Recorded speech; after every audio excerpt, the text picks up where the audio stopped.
Mais t'es qui, meuf? Tu crois que t'es qui, en fait? Genre, t'es personne. Arrête de croire que t'es je sais pas qui. T'es personne. C'est vide, c'est vide. Tu es une étoile de mer. C'est pas compliqué. Non, tu es un concombre de mer. C'est encore plus con, je pense. Tu es un concombre de mer.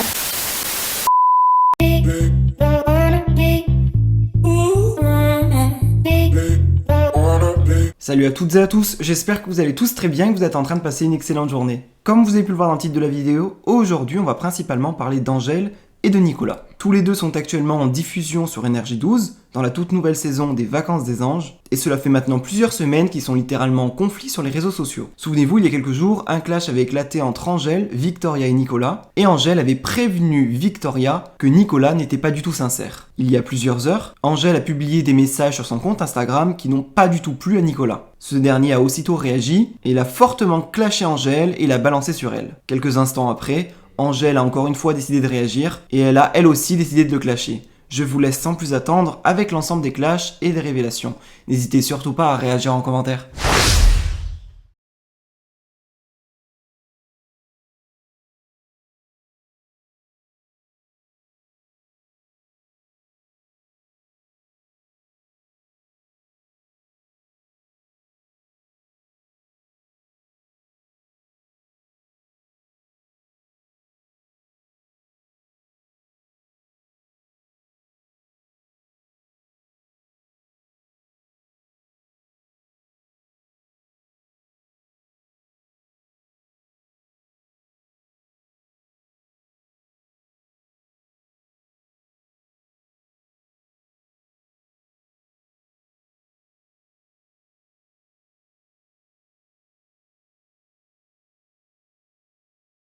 Oh, les gars, je vous jure, j'ai la flemme, mais là, ça commence à aller trop loin, cette histoire. Genre, déjà, personne peut dire que ma mère, c'est une me traiter de fils de...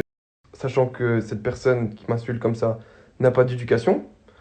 Je sais pas. Moi, mes parents, tu peux leur dire ce que tu veux, mais en tout cas, ils m'ont donné une bonne éducation. Donc, je sais pas où ils sont les tiens, à mon avis, je me demande, parce que pour être comme ça, il y a un petit souci dans ta tête. Voilà, donc je pense que tes histoires de faux couple et tout, ça commence à me péter les couilles. Puisque de toute façon, logiquement, je pense que les gens ne sont pas bêtes, donc arrête d'essayer de gratter des images, des trucs avec tout le monde et tout. Puisque tu vois bien que depuis le début, tu m'habites, t'es là à dire ah, Nico, il est trop beau, machin. Donc moi, je te cale même pas, je m'en bats les couilles de ta vie. Et tu vas dire ouais, Nico, je sais pas quoi, le buzz, il cherche le buzz avec moi. Mais t'es qui, meuf? Tu crois que t'es qui en fait? Genre, t'es personne. Arrête de croire que t'es je sais pas qui. T'es personne. Le problème de ce genre de personnes, c'est que en fait, ils disent que c'est nous qui cherchons le buzz ou je sais pas quoi, mais c'est eux en fait, ils cherchent à avoir des histoires avec tout le monde, ils attaquent tout le monde. Et ah, vas-y, je me bats avec Emma, et vas-y, je me bats avec lui, et vas-y, je me bats avec lui, et vas-y, je fais la star, machin. En fait, tu cherches des problèmes avec tout le monde pour essayer d'exister, pour essayer de rester dans des émissions et tout. Alors que moi, je m'en bats la race, frère, je sais pas comment t'expliquer. J'ai mon travail, moi, je gagne très bien ma vie, j'en ai rien à foutre de tes trucs de merde. Et voilà, tu peux en faire ce que tu veux, le truc d'Inès et tout. Je me suis déjà très bien expliqué là-dessus, avec Inès, genre. Un message pour rigoler d'un truc parce qu'on s'était bien entendu avant. Genre, je peux même montrer les conversations, il a rien à foutre. J'ai jamais dit que je l'avais DM et tout. À chaque fois, cette meuf, donc Angèle, là, à chaque fois, elle va prendre un petit morceau de truc qu'elle entend. Elle va tout déformer pour faire des histoires, pour essayer de faire des trucs avec des gens, je sais pas. Ça, c'est des personnes qui sont dans leur peau. Et la preuve même, j'ai pas envie de l'afficher, mais Miskine, elle se met débranler. Moi, je suis désolé, je bois pour ce que j'aime bien boire, mais elle se boit pour oublier qu'elle a des problèmes dans sa tête. Ça s'appelle une maladie. Ça, faut aller voir des psychologues. Je veux pas m'acharner comme ça sur les gens. Mais au bout d'un moment, ça va trop loin. Au début, je prenais ça à la rigolade parce que bah, elle me fait de la peine et tout. Ça, de base, c'est pas vraiment une fille méchante, je pense. Mais genre, là, elle va trop loin. Je sais pas, qu'est-ce qu'elle cherche? Je sais pas, je comprends pas. Elle va attaquer Emma, elle va attaquer moi. Je sais pas, en fait, c'est quoi son problème? Genre, au bout d'un moment, tu cherches un soutien, quelque chose, un soutien, je sais pas. Si tu veux, il y a des gens, ils t'aident. Je sais quand tu fais la miskine comme ça, les gens, ils viennent te parler, ils te dire, oh, t'es la plus forte, t'es la mignonne, machin et tout, ce que tu veux. Mais au bout d'un moment, genre, les gens, en fait, on s'en bat les couilles de ta vie. Donc, arrête de, je sais pas quoi, arrête de dire que tout le monde est contre toi. Comme par hasard, là, c'est monté comme ça bizarrement, hein, c'est juste en fait les gens ils essaient de faire des histoires vraies, je sais pas moi, j'ai raconté des trucs qui existent, de pas faire des trucs que c'est la version d'Angèle, arrête de croire. C'est juste que tu t'exprimes le plus sur les réseaux. Donc forcément, c'est toi qui cherches le buzz et la lumière, genre au bout d'un moment, sûr que ton histoire va ressortir. Mais nous on s'en branle, donc laisse-nous tranquille au bout d'un moment, genre moi je suis tranquille, arrête de me péter les couilles et qu'on m'identifie les trucs et où tu traites mes parents et tout, genre respecte un minimum, genre respecte par contre ça. Bref, tout ça pour dire que je m'exprimerai plus parce qu'au final ça sert à rien, ça me fait monter les nerfs, j'arrive même pas à parler tellement que ça m'énerve ce genre de truc. Genre, c'est pas l'histoire qui m'énerve, c'est juste qu'on insulte ma famille gratuitement alors que genre j'ai rien demandé à personne. Je m'en bats les couilles de sa vie, genre. Et d'autant plus comme ça, où elle me suce la bite depuis le début de l'émission et tout ça, genre, comment les gens peuvent croire, genre, que moi, je vais aller vers elle ou quoi, genre, j'en ai rien à foutre.